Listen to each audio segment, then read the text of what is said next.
Kuali Teotlac. Bueno, hoy estamos a 3 de marzo, a 3 del 03, o a 4 del 03 más bien, 4. y estamos en la clase de metodología. Entonces, en la clase de metodología ya vimos qué son los estudios transversales y ahorita vamos para los estudios de caos y controles. Esta es la segunda clase, por cierto, de caos y controles. Y entonces, suelto la pregunta para quien quiera contestar. Y entonces, ¿qué es eso de los estudios de casos y controles? Ya, como nadie quiere contestar. Sí, Lupita, vamos. Los estudios de casos y controles son estudios epidemiológicos, retrospectivos, observacionales y son analíticos. Estos nos dicen que vamos a analizar tanto pruebas de hipótesis estadística que existen y que obviamente tienen seguimiento en el tiempo en individuos y con las variables de interés. Van del efecto a la exposición, sus medidas de asociación es el OR, llamado también o razón de momios, de probabilidades o de productos cruzados. Y dentro de sus ventajas, en una forma general, pues se puede decir que son poco frecuentes, de corta duración, son largos, en periodos de latencia. Se puede decir que también evalúan múltiples factores de riesgo para una enfermedad. Y dentro de las desventajas podemos decir que son fácil de introducción y bueno, fácil para errores sistemáticos y que también fácil de establecer la secuencia de temporalidad entre la exposición y lo que llamamos lo que es la enfermedad y ¿qué más? Y no van a calcular ni incidencia ni prevalencia. Vamos a partir de una población que son casos y otra que son los controles y estos pueden estar expuestos y no expuestos a un determinado factor de riesgo. Wow, Lupita, ya te echaste toda la clase, ya no nos dejaste vámonos. nada. No, bravo, no nos dejaste nada de la clase, pero bueno, ok, entonces ya tenemos, en resumen, tenemos que los estudios de casos y controles son estudios retrospectivos, que partimos de unos casos y unos controles, que su medida de asociación son los odds ratio o razón de momios. No podemos sacar ni prevalencia ni incidencia, solamente podemos hacer asociaciones, son de muy alto riesgo de sesgo. Pero, ¿qué fue lo que te gustó, Sergio, de los estudios de casos y controles de esto que leímos? Antes, o sea, muy leve, muy chiquito, porque vamos a entrar a la clase más fuerte, pero más o menos, a ti como clínico, ¿qué fue lo que te dejó de contento o qué fue lo que te dejó de lectura en este tipo de estudios? Que puedes establecer, o sea, comparar algunos padecimientos que pueden ser no tan frecuentes, pero para conocerlos y ver,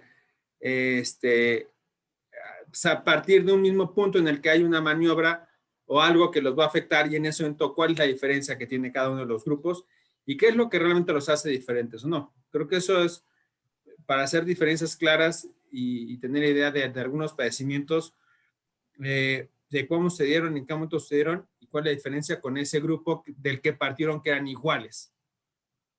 Ned Dávila. A mí me gustó mucho en la lectura que tuvimos que realmente te dice cómo tienes que ser honesto y planear todo y poner tus hipótesis tal cual desde un principio. O sea, si tú en el análisis vas encontrando otras asociaciones, o sea, ya no es tu hipótesis que tú definiste en un principio. Entonces, se me hizo muy interesante eso. Sí, fíjate que eso me pasa mucho a mí, porque luego llegan y tocan la puerta, porque pues uno se supone que sabe uno de investigación, entonces toca la puerta Cari, y no sé si te ha pasado con los residentes, que llegan y dicen, doctora, aquí está mi cerebro, échele usted lo que le sobre, échele alguito, ¿no? Alguna pregunta de investigación que no ocupe para este año, y yo le hago la chamba, ¿no? Yo le ayudo. Yo le ayudo, entonces en esta base de datos, yo hago la base de datos y ahí sacamos. No sé si es esto lo que estamos diciendo, cómo se tiene que ser muy honesto y hacer una hipótesis predestinada y decir, se tiene que solucionar con estudio de casos y controles, ¿no? Marquito Figueroa levantó la mano y después Sergio. Gracias, doctor. Pues bueno, a mí lo que me generó un poco fue más sinsabores. Sinceramente, yo creía que esto era el diseño más fácil y por cada vez que usted nos pone a hacer dinámicas de esto, es al que más pánico le voy teniendo. Porque hubo una serie de líneas que me impactaban, porque así el doctor Feinstein decía, bueno, si usted quiere hacer o se quiere atrever a hacer uno de estos, haga de cuenta que va a ser un ensayo clínico aleatorizado así de difícil como es un ensayo clínico aleatorizado, pero al revés. Es como si échese todo el circuito, pero en reverso, así de, ay, caray. Y con cada principio que iba uno leyendo, se daba una cuenta que así es. O sea, es así de difícil, ¿no? O- Eso. Oye, Cari, tú con tu experiencia con los residentes, ¿a poco no te pasó que decía, y si nos echamos un estudio de casos y controles? Sí. Esto no es más que, yo creo que leer este capítulo es la felicidad que da la ignorancia, porque ya que lees este artículo entras en pánico, realmente. O sea, llegan los residentes, como dices tú, y dicen, pues uno rapidito, bueno, no los residentes, te habla el de enseñanza y te decía, échate uno rápido de casos y controles para que este niño se pueda graduar en 3 meses, ¿no? Y realmente cuando ves todos los 20 puntos que pone, híjole, hay unos que no están tan sencillos de completar. Yo creo que cada uno de ustedes que lo leyeron en su propia disciplina dicen, para empezar, ¿qué quiere decir este sesgo? ¿Cómo lo voy a limitar? Sergio, Sí, es una lectura muy interesante que acaba delimitando, o sea, acaba dejándonos claro que no es tan fácil hacer casos y controles. Precisamente para evitar que sean casos y controles, él pone muchos parámetros que dice, quieres hacer casos y controles, tienes que cuidar esto y cuidar esto y cuidar esto. Y es muy fácil perderse, porque él dice, si no lo defines, mejor ni le sigas. Si no defines esto, mejor ni le sigas. Entonces, creo que esto nos acaba de reforzar que casos y controles es un estudio que bien hecho es muy valioso, porque si realmente analizamos un estudio de casos y controles ahora con todos estos detalles que marcó el doctor Feinstein, pues puede ser un estudio que te dé demasiados datos y que sean confiables. Oli, Bueno, yo también, después de leerlo, fue un antes y un después de los casos y controles, porque realmente siempre subestimamos ese diseño de estudio porque lo consideramos fácil, porque lo consideramos que no es tan complicado como un ensayo clínico aleatorizado, pero la realidad es que después de haber leído estos principios, si uno lleva un orden, es muy sistemático, se puede hacer un excelente estudio a través de este diseño y encontrar buenos resultados o resultados de calidad, siempre y cuando uno tenga esa adherencia a todos estos principios que nos están mencionando. ok, eso es para hacerlo, eso es para hacer el estudio, pero ahora les cambio la pregunta, Arge, y lo digo para la lectura de estos artículos. Esto se los digo yo en serio, es que yo cuando he leído artículos de casos y controles, no tienen todo esto. No tienen todo esto, son artículos muy simples, casi se los agarraron de manera consecutiva como fueron llegando a la consulta. Y entonces, el entender todos estos 20 pasos y ver los artículos, ¿qué te deja? ¿Qué te deja si has leído algún artículo de casos y controles, Arge, o quien quiera contestar? ¿No? Claro. Ah, pues sobre todo los primeros 13 puntos que marca el doctor Feinstein son de planeación. Entonces es como, oh my God, o sea, tienes que planearlo bien. Pues de hecho, el ejemplo que él pone al final me parece muy ilustrativo, pero de alguna manera también en algunos puntos cuando dice, bueno, es que esto no aplica, esto tampoco aplica, como que genera más dudas, ¿no? De cómo lo alguno que uno haya leído, pero como dicen, genera más dudas y lo complica un poco. Ay, otra vez me tuve que venir a robarle el internet al vecino. tuve que unir a Rubén el internet a la vecina. Discúlpeme de nuevo.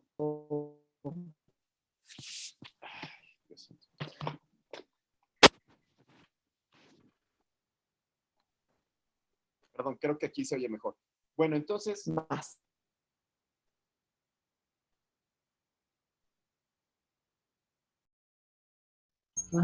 Yo fíjese que, bueno, y cuando menos, ahorita hablando de las desventajas y ventajas de estos estudios, lo que comentaban ahorita que muchas veces presidentes a pedir apoyo con uno de estos, yo creo que yo fui uno de esos en algún momento, sobre todo cuando hice el curso de alta especialidad, pero sobre todo por los tiempos, ¿no? En mi cabeza pasaba, ¿sabes qué? Solamente tengo un año para entregar una tesis y realizar un proyecto. Yo buscaba hacer algo que fuera publicable a final de cuentas y dije, pues déjame hacer algo, y si los cortes jamás lo voy a terminar, un ensayo menos, dije, pues déjame hacer un casos y controles, ¿no? Empecé a diseñarlo, y yo creo que me lo dieron para atrás como 3, 4 veces, y al final acabé haciendo un estudio epidemiológico, ¿no? Pero fue la primera vez que vi que realmente no eran tan sencillos, cuando menos desde el punto de vista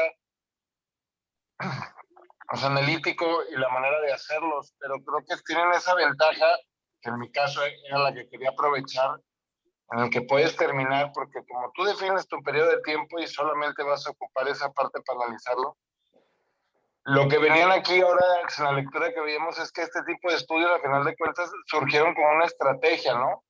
Una estrategia al ver que había ciertas exposiciones que se estaban viendo en el ambiente y que hicieron ciertos eventos que se estaban preguntando, y la pregunta que se hacía la gente era, ¿y por qué no? Hay que ir atrás y ver a qué fue lo que estuvieron expuestos y comparar para ver si tuvo algo, y creo que eso sigue siendo pues vigente, ¿no? Bueno, pero ¿qué les parece si ya vamos a entrar en acción? Entremos ya como tal, y te doy la palabra, estimado Manuel, para que empieces con la presentación como tal de tu equipo, que estaba compuesto de Patricio, de Marco y de Olga Margarita. ¿Puedes empezar, Manuel? ¿Quieres empezar? Sí, con gusto. ¿Sí se me escucha? Perfecto. A ver, el primer punto que quiero aclarar es que yo creo que hay que sacar el máximo provecho a esto, y no es cuestión de tenerle pánico o terror. Incluso al final, en mi penúltima diapositiva, traté de integrar un cuadro con algunos conceptos que transmitió nuestro autor. Para haber entendido estos 20 principios había que leer todo el capítulo del libro. Y yo creo que es una situación muy importante, porque él te va explicando. Vamos a pasar la que sigue, y va estableciendo algunos conceptos. A ver si no se movió mucho porque tú la tienes movida, pero bueno. Obviamente, los casos y controles ya lo dejaron muchos compañeros. Si está bien hecho y si está bien estructurado, creo que es uno de los estudios que proporciona una excelente evidencia científica. Pasamos a la que sigue.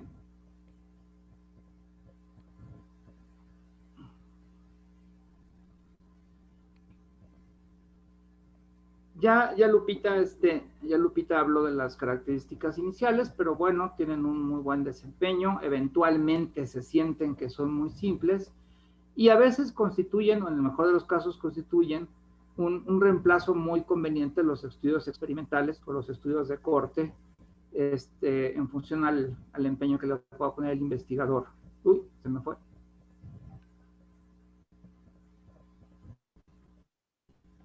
Ah, mira.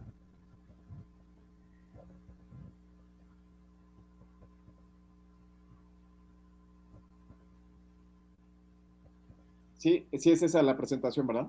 Sí, vamos bien. Es la de ellos.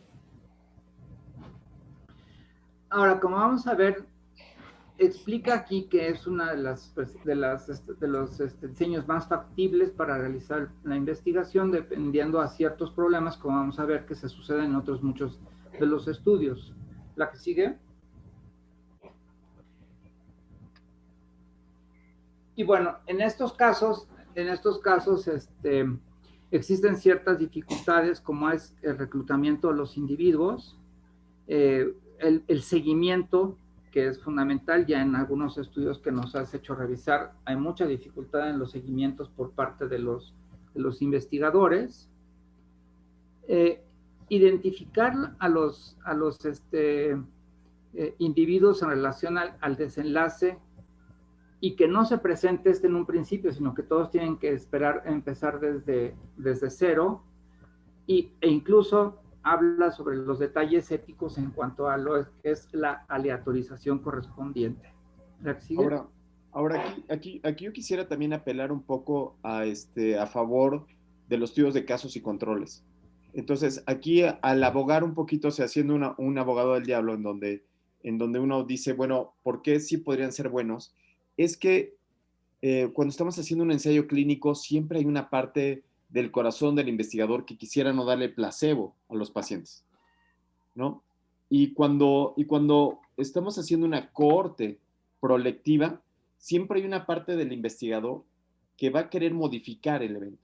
Es decir, yo estoy haciendo una cohorte y formo parte de estas maniobras periféricas que podría conllevar a que el paciente mejore. Voy a pensar en los casos de COVID-19. Entonces, en el caso de COVID-19, pues muchas veces estoy dándole seguimiento a los pacientes, pero puede ser que en ese seguimiento también meta mi cucharota. O sea, por ejemplo, puede ser que tan solo el hablarles por teléfono y ver el seguimiento y cómo están, y me implique una cierta condición ética, ¿no? Y la condición ética que quisiera decirles es que yo les tengo que garantizar que estén siendo bien atendidos, que tengo que garantizar que no tengan errores. Entonces, estos estudios de esta fotografía hacia el pasado es una fotografía un poco más fehaciente, es una fotografía más real de lo que le han dicho la vida real de los estudios. Entonces, quizás podría ser una cuestión positiva. Ahora, un investigador que dice, bueno, pues yo me lavo las manos como Poncio Pilates, porque ya mis colegas hicieron eso, pues éticamente está correcto, ¿no? Pero también, híjole, también cuántas veces no hemos visto estudios de casos y controles, lo decía clarito Ned. ¿Cuántas veces se hacen estudios de casos y controles que no eran casos y controles, ¿no? Sino que en realidad fueron reclutando los casos como iban saliendo, ¿no? Entonces, aquí el ser sinceros o el decir cuál va a ser la hipótesis y decidir que es un estudio al pasado es sumamente importante, ¿no? Sobre todo en el punto de vista de ética. Entonces, sí que tienen cosas a favor, sin duda, pero también tomemos un poquito de reflexión que esto requiere de mucha sinceridad, requiere de conceptos morales y éticos alrededor de la investigación que son muy fuertes. Y así es que, bueno, sigamos adelante. Si quieres que alguien más de tu equipo te ayude, te pueden ayudar para no hacerlo tan cansado, estimado Manuel, pero venga. Pero como se me fue la idea, pero bueno, aquí están las ventajas que finalmente sustituyen a los estudios experimentales. Esto lo está obtenido del texto del libro como tal. Una disculpa si la traducción no es exacta como metodológicamente hablando. La aplicación de las maniobras finalmente ya están dadas, ¿no? Porque es lo que tú explicabas, lo estamos viendo en el pasado. Y las desventajas, bueno, básicamente el 70% del capítulo habla de todos los sesgos que se pueden dar en este tipo de estudios si no somos cuidadosos. Yo creo que lo más valioso aquí es que en general no leemos este tipo de información, no nos empapamos en este tipo de puntos importantes, y por eso cometemos los errores tan grandes como el artículo de casos y controles de ortopedia que se hizo pedazos en el semestre pasado, ¿no? Porque los autores no sabían qué implicaba un estudio de casos y controles como tal. La que sigue. Uno de los elementos más importantes es esto que yo lo definí como el itinerario médico de los casos, que es la manera de integrarlos o de conjuntarlos, y que son el principal foco de atención en el proceso de la investigación, y que su seguimiento fundamental. Independientemente si hubo o no hubo la maniobra como tal impuesta, y la traducción es no impuesta, así está en el texto. ¿Y cuáles son los elementos esenciales? El grado o intensidad de la maniobra, la duración, y algunos elementos extra es eventos relacionados o no a la maniobra principal y a las comaniobras. Aquí no está tan fácil de digerir esto, ¿eh? Entonces, entonces ahorita voy a apelar ahora a ustedes, y voy a empezar con Patricio, que es el que tengo aquí en pantalla, y después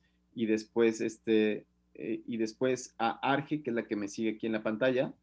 ¿Qué es esto del itinerario médico? O sea, ya lo leímos, pero vamos a intentar darle el golpe con ejemplos clínicos.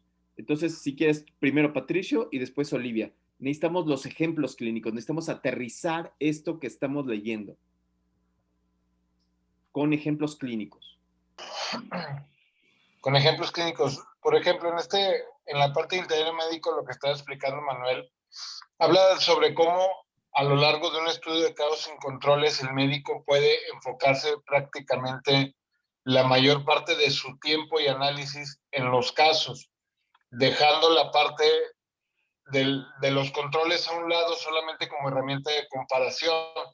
Y esto puede empezar a generar sesgos si no llevamos un control de los controles estricto directamente. Puede ser que estén generando que la manera en que lo siguieron, que la manera en que lo diagnosticaron, que la manera en que lo trataron, al no estar supervisada por el médico, puede generar sesgos a la hora de utilizarlo solamente como una herramienta de comparación. Ahora se refiere a que el principal foco de atención casi siempre sean los casos, porque lo que busca el médico es evidenciar que lo que quiere, Lo que busca. la relación que él busca usar, pues es que la aparición del caso en los casos, pues, ¿no? De la aparición de la maniobra en los casos.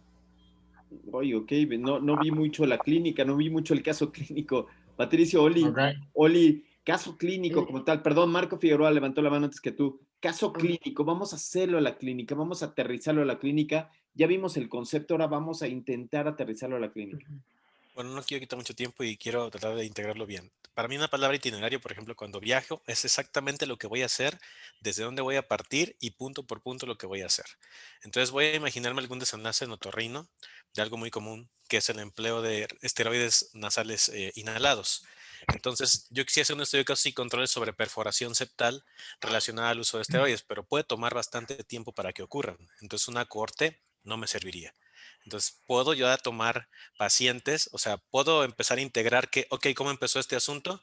Llegó un paciente con cuadro clínico sugestivo de rinitis. Yo tuve que investigar si tenía una carga familiar, atopia, ¿de acuerdo? Luego investigar específicamente cuáles son los síntomas que tenía. Si tenía su tetrada rinítica. Posteriormente, su exploración física. Coincide, o sea, tengo mi mucosa violácea, mis cornets aumentados de tamaño, ¿no? Después de eso, ok, ya vi si tienen antecedentes familiares. ¿Qué agentes les voy a dar de tratamiento? No, pues tal, tal y tal y tal. Y ya los voy a empezar a seguir. Ok, no voy a poder esperar tanto tiempo, años, para ver si se le perforó el tabique o no. Voy a tomar casos de perforación septal y voy a ver cuáles de ellos estuvieron precisamente con mis esteroides nasales, que son los que tienen la principal sospecha relacionada a eso. Ajá. Y ver de ellos, o sea, de mis casos con perforación septal, cuáles de ellos tuvieron mi maniobra, esteroide nasal, y cuáles no la presentaron, y de otros, pues si tuvo algún antecedente, perforación septal, a cirugía nasal, golpes, etcétera. Entonces tengo que, ya habiendo reconstruido cómo es que detecto estos casos, me voy a ir hacia atrás. Ese es mi itinerario.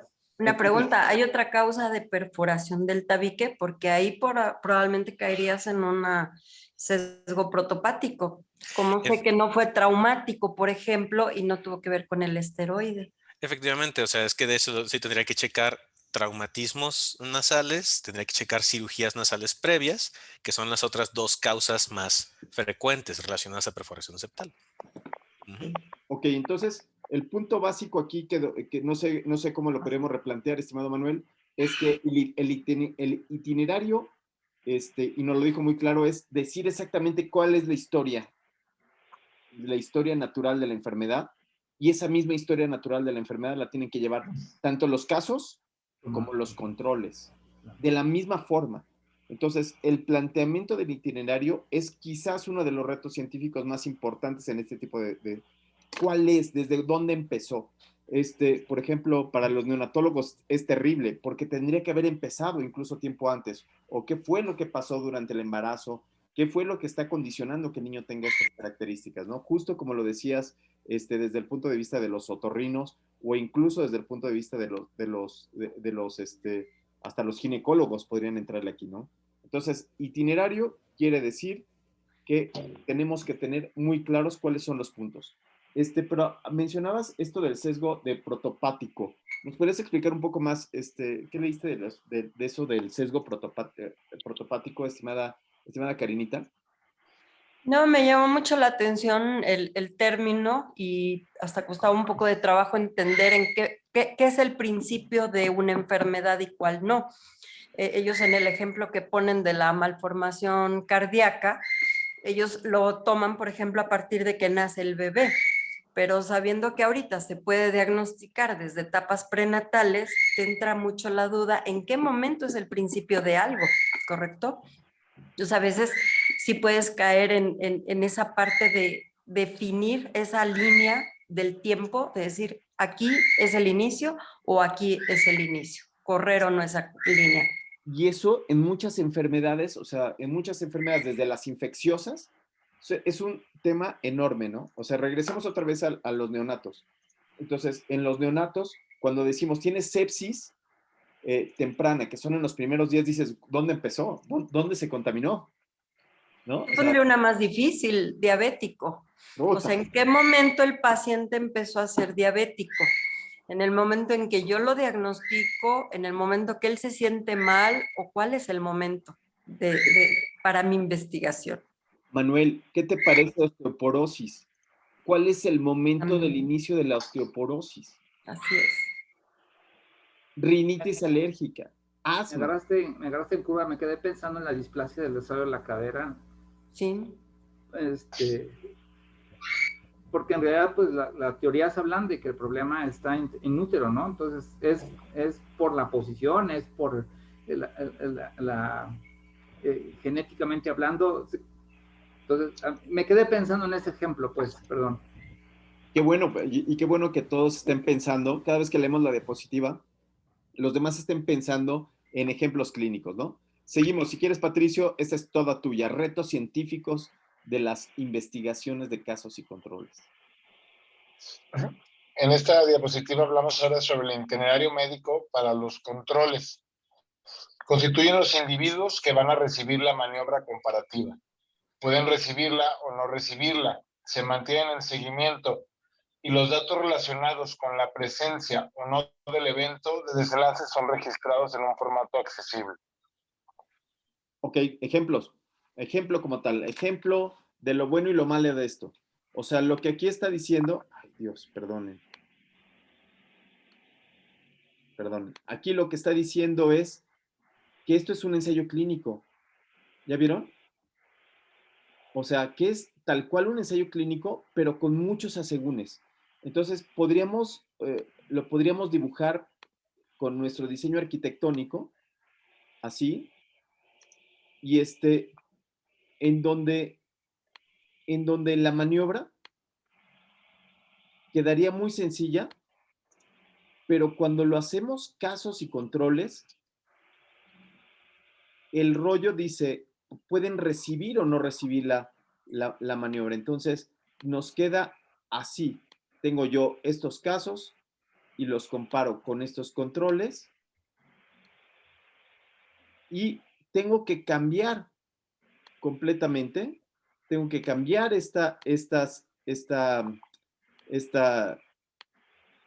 ay Dios. Tengo que cambiar las flechas para decir que los casos pueden o no tener la maniobra y los controles pueden o no tener la maniobra. Doctor.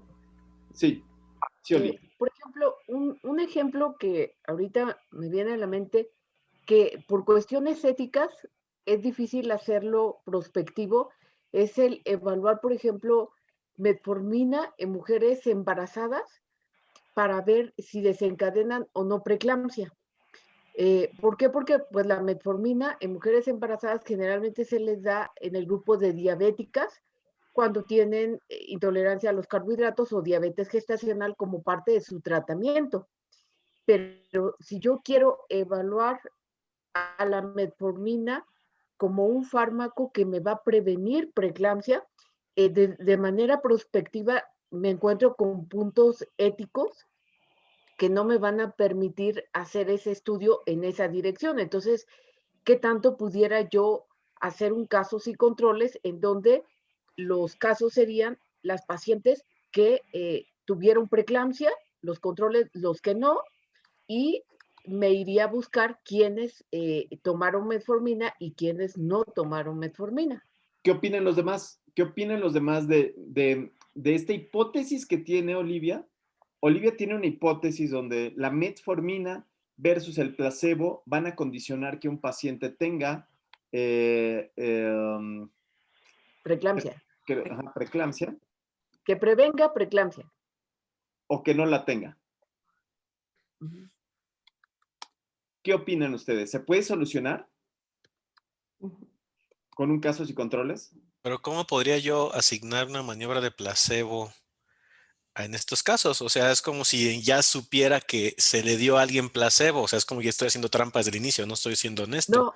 No sería placebo, sino Sin aquí metformina. el punto sería la población que únicamente podría estudiar serían las pacientes embarazadas con diabetes, porque no a todas se les da metformina, sino algunas requieren solamente como tratamiento dieta e insulina y otras sí van a requerir su dieta y metformina.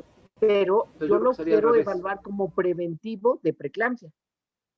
¿Qué opinas, King? Entonces, al revés. Sí, perdón. Pues, Sí, adelante, King.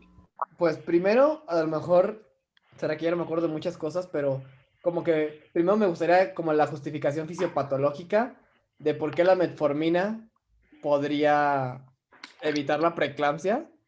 O sea, Bueno, porque sí hay evidencias, algunos artículos que hablan que hoy en día la metformina que en forma habitual se utiliza pues como parte de un tratamiento de la diabetes gestacional, se ha visto que las pacientes que se les da metformina tienen menor riesgo de desencadenar preeclampsia. Y de hecho algunos artículos lo llaman como la aspirina de este siglo, ¿no? El uso de pues aspirina. que yo creo que ahí también juega mucho el papel, que igual y no es la metformina el tal, pero igual y es el grado, o sea, la condición fisiopatológica del paciente de la diabetes gestacional, ¿no? Y que pues no sería lo mismo la diabetes que desarrolla a lo mejor una paciente el inicio del embarazo o a lo mejor al final.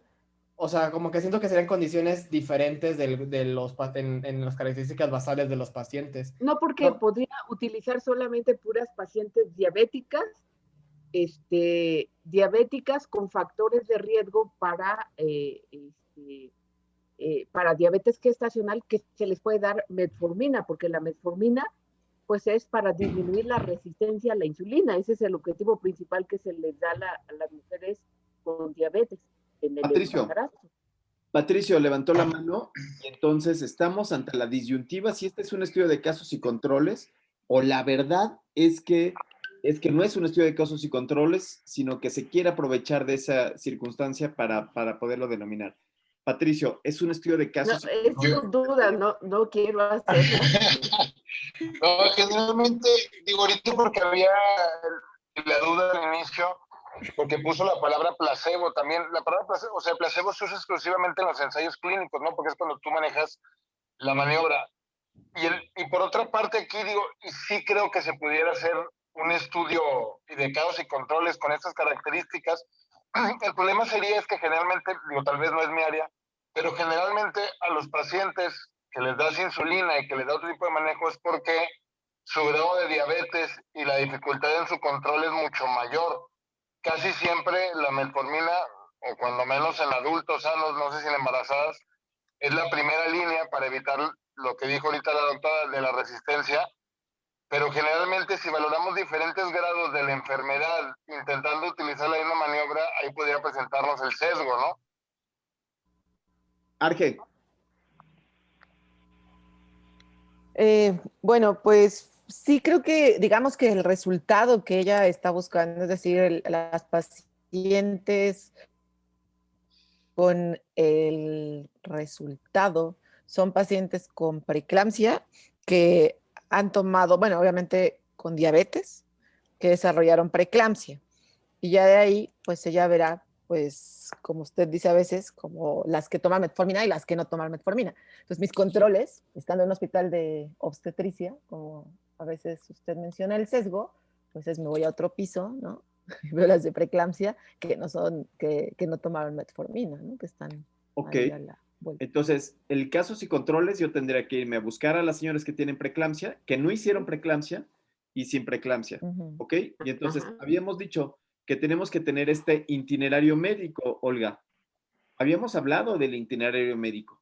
¿Cuál sería el itinerario médico de este estudio de casos y controles? ¿Cuál sería el itinerario médico? ¿Desde cuándo tendríamos que evitar el sesgo protopático? Que fue también algo que decía Karina inicialmente. Entonces, piensa cómo lo vas a hacer.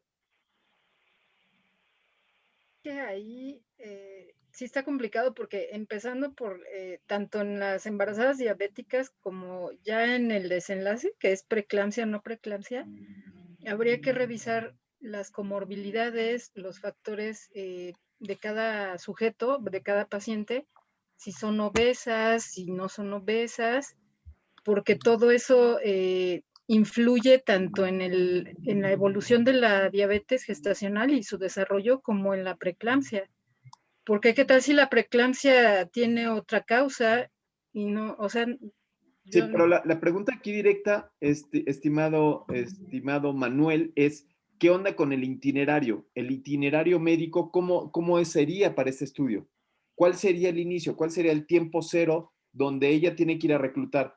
Ella decía, ay, me voy a donde están, a terapia intensiva, donde están las preeclámpsicas, y después las comparo con otro lugar que no sea la terapia intensiva, me voy a otro piso y voy a buscar a las que no tienen preeclampsia. ¿Sería bueno ese estudio? ¿Sería así es? ¿Así son los estudios de casos y controles? Es que a mí no me cuadra así, porque ya tienes, vamos, el desenlace tienes que buscarlo en función de que ninguna lo ha tenido. Entonces, ¿dónde tendrías que agarrar? ¿A dónde tendría que empezar? Embarazadas sin patologías primarias, sin patologías iniciales. ¿En dónde y lo darles, ¿mandé? Pues en la consulta prenatal, ¿no? En la consulta prenatal. Ok, embarazo en el primer trimestre, o que tenga 24 horas de embarazada, ¿no? No, el sería... primer trimestre, obviamente. El Doctor, punto cero sería antes de las 20 semanas, porque la preeclampsia se desarrolla después de las 20 semanas. Entonces, el punto cero sería mujeres embarazadas que tengan menos de 20 semanas. Bueno, los ginecólogos saben ese punto, pues, pero es etapa cero, embarazadas sin ningún síntoma. Ok, Kingston, y después creo que Olguita quería hablar. Oye, Ofo, okay. Igual me estoy confundiendo, pero, o sea, yo después de leer el capítulo que nos dejaste, me quedó muy claro algo que siempre decían y yo nunca entendía, que era que en el diseño del casos y controles o sea, el diseño no tiene que ver en el cómo se recolecta la información, porque el diseño se tiene que plantear como si fuera hacia adelante, pero la información se recolecta hacia atrás. Entonces, claro. Creo que lo que está pasando ahorita con este esquema que estamos planteando, creo que lo estamos planteando haciéndolo desde el desenlace hacia atrás, y no debería ser así. O sea, ahorita que estamos haciendo el ejercicio de plantear un diseño, deberíamos plantear las características basales de cuando llega el paciente y captarlos, como dijo Ned, en la consulta prenatal y no cuando se presenta el desenlace. Correcto. Entonces, el diseño es como si fuera un ensayo clínico aleatorizado, donde voy a poner metformina y lo voy a comparar contra sin metformina. Y entonces aquí tendría que decir cuál sería mi tiempo cero, en qué momento los voy a reclutar, y sería mujeres embarazadas. Y hay que ver que estas mujeres embarazadas, si ya voy a meter, no sé, Sergio, yo no soy ginecólogo tampoco, pero ¿a poco metería mujeres embarazadas con comorbilidades a este estudio de metformina versus sin metformina? O sea, ¿tú tendrías esta habilidad de ética de decir, híjole, vamos a verlas? ¿Qué pasó con las maniobras periféricas? ¿Qué pasó con el seguimiento, por ejemplo, si fueran mujeres de alto riesgo? Porque a los embarazos de alto riesgo luego los ven más. Olguita, adelante, levantaste la mano. Ay, perdón, doctor, es que no sirve mi manita de aquí de la... es que mi duda es, si estamos planteando un casos y controles, se supone que no lo primero, o sea, vamos del desenlace a, vamos hacia atrás, ¿no? Entonces no tenemos que partir del desenlace. Sí. Que en este caso quiero pensar que es preeclampsia. Partes del desenlace. Y sobre de eso vemos los casos. Digo, los controles, perdón. Partes del desenlace no cuando estás teniendo la idea. No cuando tienes la idea. La idea la debes de tener siempre con el diseño arquitectónico. Entonces, en uno de los puntos decía, debo de tener la hipótesis a priori. Debo de crear el diseño a priori. Primero hago el diseño en mi cabeza y el diseño debe de ser similar a un estudio de caso, a un ensayo clínico. Y después de que ya tengo la idea, o sea, la idea es, tengo embarazo, cuáles son las mujeres que voy a meter, a una les voy a dar metformina, a otras no les voy a dar metformina, y el resultado va a ser preeclampsia y sin preeclampsia. Pero cuando voy a recolectar los datos, cuando voy a hacer la recolección de los datos, ¿sí se entiende la recolección de los datos, Olguita? Ajá. Cuando voy a buscar cómo los voy a hacer, entonces es que voy a recolectarlos a partir del desenlace. Mujeres que tuvieron preeclampsia, mujeres que no tuvieron preeclampsia, pero cuando voy a buscar los expedientes, ¿dónde los busco? ¿Dónde habías dicho tú, estimada, ¿cómo se llama? ¿Oli? ¿Dónde decías tú que había que buscarlos? Y tengo dos manos levantadas aquí. Tengo a Marquito Figueroa y a Kingston. ¿Dónde buscaría los datos? Marquito Figueroa. Bueno, una opción que nos planteaba el libro era una lista nosocomial, algo así, o sea, una lista ya de casos identificados. Y luego se podía hacer los controles con otra lista que le llaman ecológica, ¿no? O sea, para los controles, pues, eso podría ser una fuente. Hay quien hasta aleatoriza los controles, ¿no? Intentan buscar de manera aleatoria esos controles. Kingston, tenías la mano levantada también.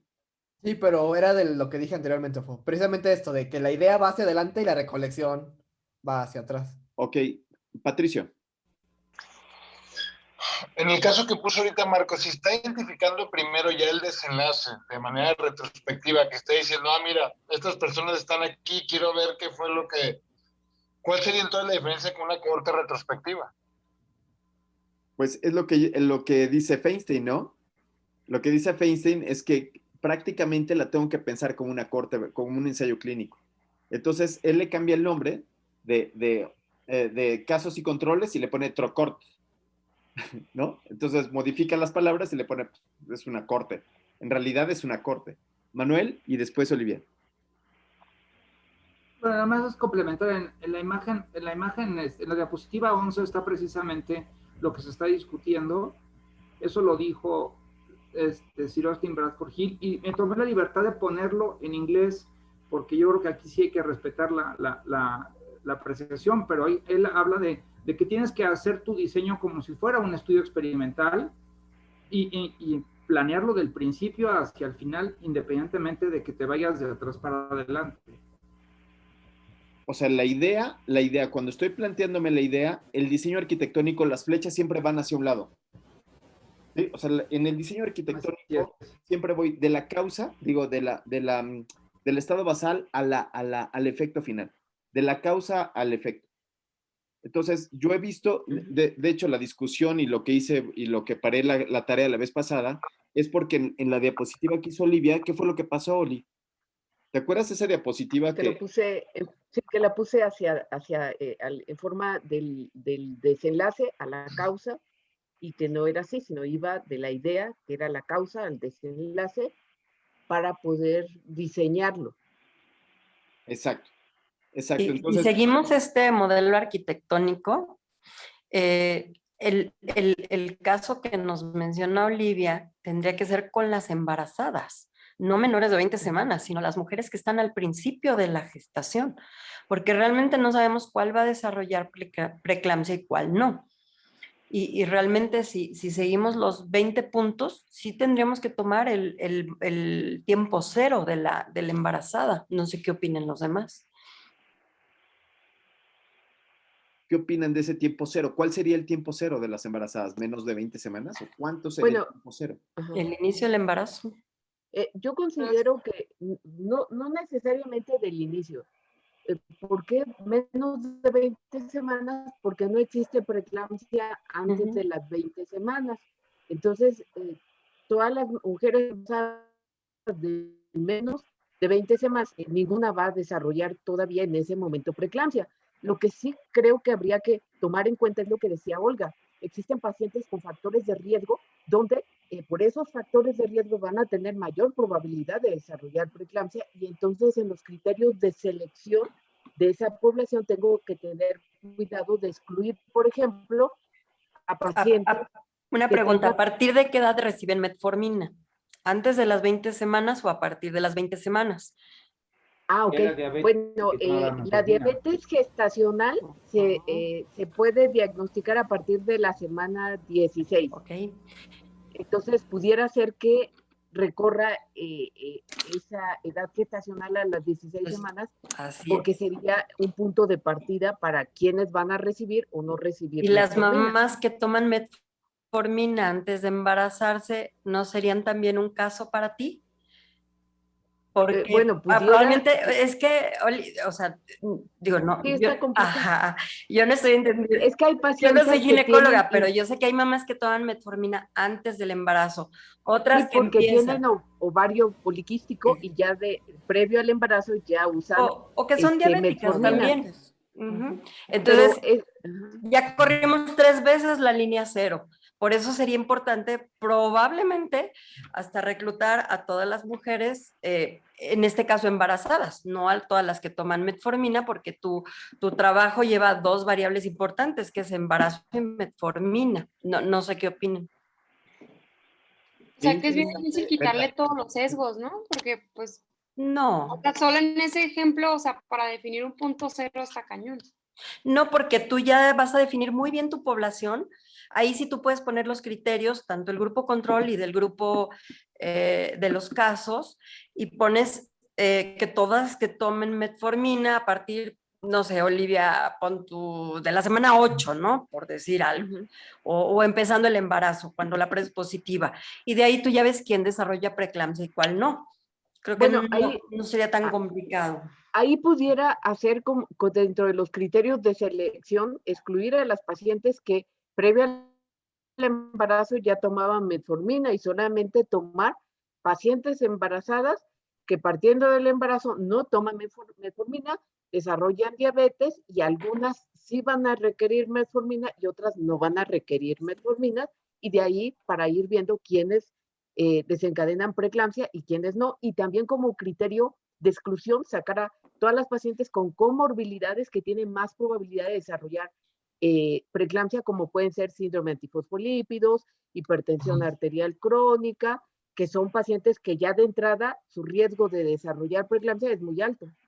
Si alguien está viendo este video, ahí hay una serie de ideas para hacer su estudio. Manuel Casas, tienes toda la palabra, y lo que espero de ti, Manuel, es que ya nos quedan 18 minutos, entonces que nos hagas un resumen con tus diapositivas de cuáles son, de que te sigas con la presentación lo más rápido posible. Ya no te interrumpimos, te prometemos que ya no te interrumpimos. A ver, en ese caso, vete a la antepenúltima diapositiva, porque ahí está una arriba, y finalmente, aquí, no, regrésate. Y sin faltarle al respeto a los compañeros que hicieron su esfuerzo, ese es el resumen que establece para la formulación de un correcto trabajo. Y aquí a lo mejor voy a hacer una tontería, pero quise yo en algún momento tratar de imaginarme el stroke de hace algunos años para tratar de ubicar los estudios. Una hipótesis perfectamente bien preestablecida, hacer exactamente el diseño de la exposición, que es lo que estábamos discutiendo hace un momentito, proponer los criterios de admisión, y aquí yo puse el sesgo protopático y me fui con todo respeto a las etimologías grecolatinas. Ustedes ya me están dando una definición, pero protos es primario, protos es de inicio, y no todos los pacientes, y ya menos, y ya con cierta edad, son sanos al 100%. Todos tenemos algún problemita inicial. Entonces, bueno, yo lo definí como enfermedades prioritarias o enfermedades primarias que no podemos dejarlos atrás. Y se establecen todos estos sesgos de vulnerabilidad al tipo de exposición, el de susceptibilidad pronóstica, que ya lo conocemos, hablar sobre un buen diseño basado en la población, que es un diseño no sesgado, que eso es lo más complicado que nos ofrece este trabajo.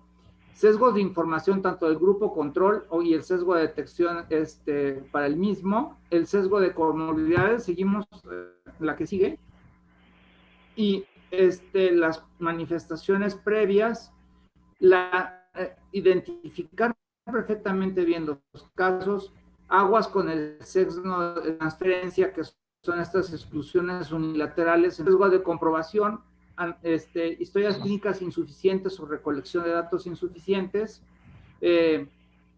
Esta parte de las exposiciones no identificadas es una mala anamnesis previa y es una mala identificación de patías primarias.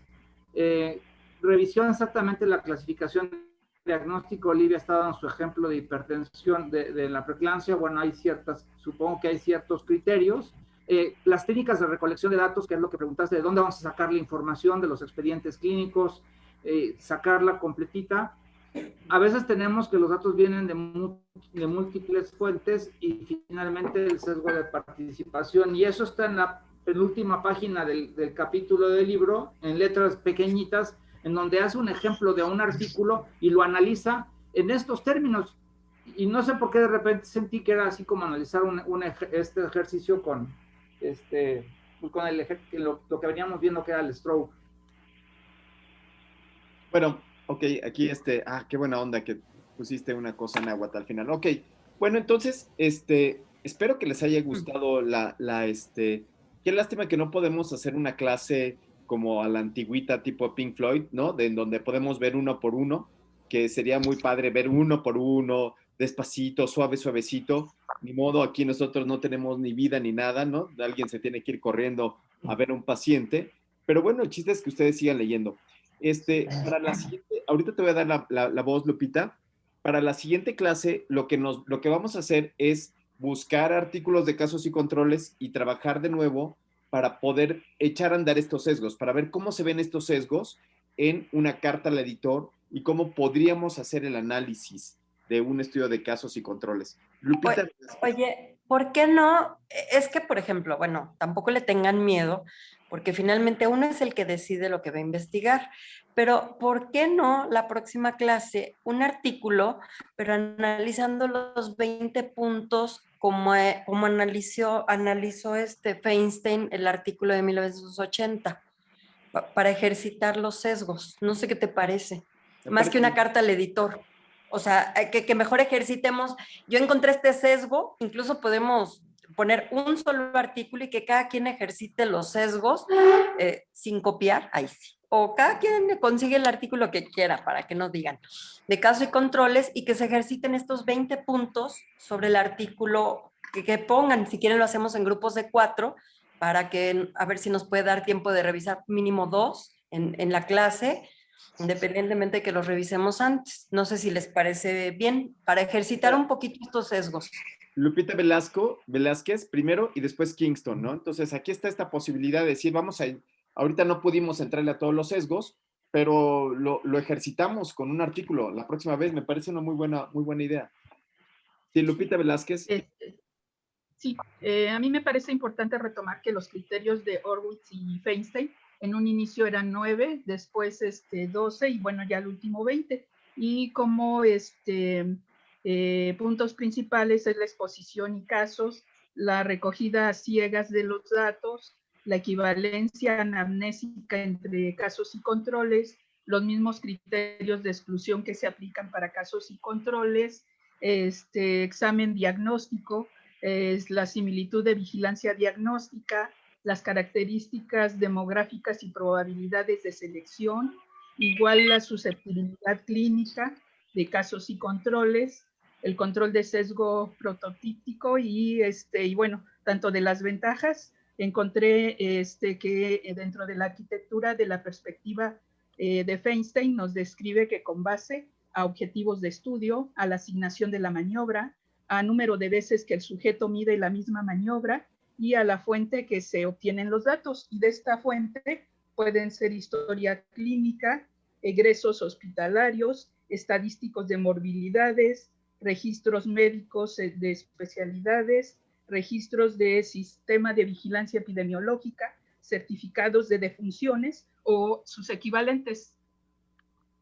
Muy bien, le hiciste otra vez un súper resumen. Kingston, entonces, ¿qué onda? Oye, yo tengo una duda. Por ejemplo, dentro de los puntos que marcó el doctor Feinstein, hay varios que son de la concepción de la idea. Entonces habrá algunos que no vengan en el artículo. O sea, entonces esos, no importa que no los agreguemos, o sea, no importa que no haya 20, pero que hagamos los más que podamos. Sí. Sí. Es el ejercicio, ¿no? ¿Qué es lo que propones, no, Cari? Sí, la idea es que Identificar cada cuáles quien faltan. ejercite los que puede identificar.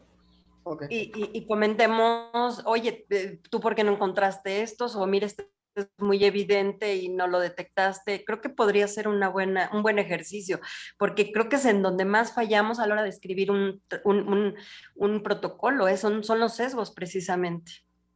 Ok, y entonces lo que queremos es que hagan copy-paste de los pedazos del artículo, o sea, de que hagan unos 5 minutos de la presentación del artículo, exponer el artículo y después de que expongan el artículo, presenten cuáles son los sesgos. Ahora, ¿cómo lo quieren hacer? Por pares, como Twinkie Wonder en 3, en 2, dice Kingston. A ver, pongan en sus pantallas. Ned dice en 2. Argelia dice 2. Patricio 4. ¿Quién ganó, Cari? Ay, ya te fuiste.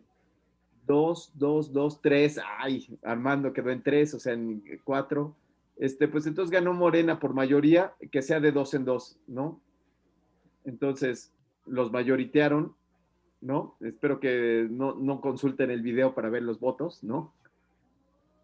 Para que no vayan a decir que yo decidí al final de cuentas, ¿no? Entonces a ver si me siguen con la tarea que propuso Karina.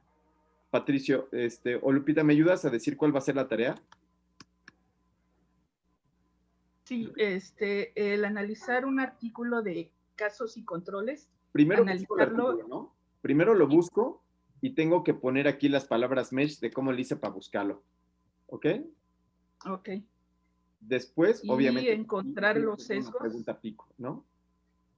Después ya tengo el artículo y busco 20 sesgos, que son los sesgos que tú nos mencionaste ahorita, ¿no? Sí. Pero para eso yo tendría primero que exponer el artículo, decir de qué se trata y después poner los sesgos. Perdón, te interrumpí, discúlpame mucho, perdóname.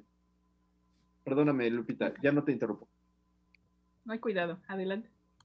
¿Sale? Buscar los sesgos, se exponen y nada más. ¿Sí? Así queda claro la tarea. Manuel, con esos 3 puntos, o le ponemos algo más. Doctor, perdón, ¿seguimos con artículos mexicanos? Sí, ¿verdad? O cualquiera. ¿Qué opinan ustedes? México. Patricio dice México. ¿no? Sí, está bien. México. Yo tengo un comentario. La vez pasada que también busqué un estudio de casos y controles, la neta sí batallé un buen, porque muchos de casos y controles, como dijo Ned, no vienen como tal casos y controles. Entonces, o sea, el que encontré yo fue como por rebote, que en los métodos decía, este es un estudio de casos y controles, pero ni venía como en el título, O sea, como que sí está bien difícil. Yo creo que podríamos ser un poquito más flexibles en este y ya como ampliarlo aunque sea. Ok, buscar el artículo de casos y controles como lo encuentren, como lo hallen. Y viva México, cabrones, ¿o no? Sí, México. Viva México, porque pues entre nosotros vemos qué es lo que estamos haciendo. Y entonces ahí de repente sale uno mismo haciendo estas barbaridades, ¿no? sé, cuando era uno R1 o R2 de alguna especialidad, bien caliente. Yo quiero hacer investigación y quiero publicar y voy a hacer, ya tengo 3 casos y me agarro unos controles por ahí que anden perdidos. Y esa es nuestra realidad, creo yo, Sergio. No sé, ¿qué opinas tú? Yo estoy de acuerdo que sea mexicano. Yo creo que sí vale la pena evidenciarnos lo que hemos hecho mal para partir y empezar a hacer las cosas bien. Y con los que van a estar con nosotros, pues ya ir corrigiendo lo que hemos hecho por muchos años. Okay. Yo creo que vale la pena. ¿Y las instrucciones te parecen claras? Sí. Yo creo que sí buscarlo. Digo, nosotros encontramos uno mexicano y bueno, curiosamente, sí viene como casos y controles. Entonces, bueno, digo, a lo mejor tuvimos mucha suerte en encontrarlo. Pero yo creo que sí, en exponer el caso, evidenciar los sesgos ahorita, y que finalmente eso también sirve para hacer luego una carta editorial. Ya que están evidenciados los sesgos, pues ya nomás se redacta después la carta. Ok. Sale, entonces queda aquí, entra el tema de casos y controles, y va a ser para el 9 de marzo, ¿ok? A las 11 de la noche. Y entonces, como soy bien buena onda, puse por pares o por tercias. Entonces, si quieren hacerlo de 3 en 3 o de 2 en 2, como ustedes vean, ¿no? O sea, de 2 en 2 puede ser más hacia una especialidad más afín, o en tercias porque son 3 ginecólogos, y además de todo porque está bien difícil, o sea, porque son 20 sesgos que hay que volver a digerir y hay que volver a leer. Entonces no veo que sea una tarea fácil, ¿no? Veo más bien una tarea difícil de lectura muy profunda, ¿no? Entonces, pues la verdad es que a mí me gusta. Como yo no lo hago, yo no la reviso. O sea, a mí me gusta porque siento que con esta parte de la práctica, pues ahora sí vamos a aprender un poquito más. No sé qué piensas, Arge.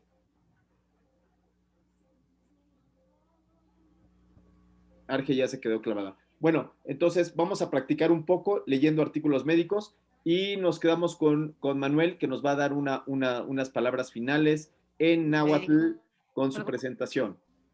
Ah, caray. Aquí está. ¿Por qué pusiste esta diapo, estimado Manuel?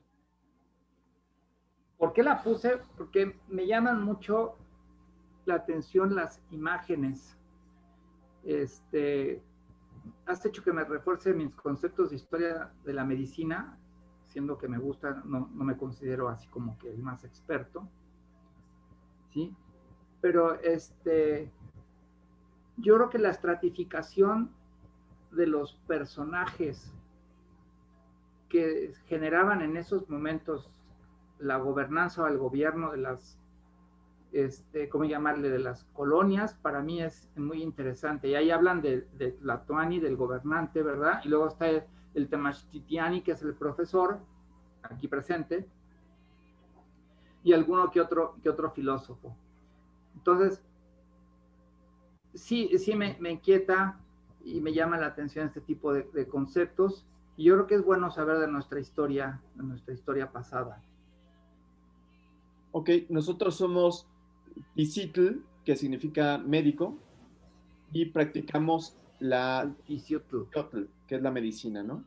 Entonces yo también estoy de acuerdo contigo que tenemos que entender que tenemos tlatoanis que no necesariamente tienen el conocimiento, pero tienen el poder de tomar las decisiones, o tienen esta circunstancia de que deben de tomar decisiones. Y a veces se toman decisiones con poco conocimiento. A veces, y hay que tomarlas, ¿eh? O sea, el tlatoani tiene su función de tomar las decisiones. El temastiani tiene esta cuestión de enseñar lo que puede, ¿no?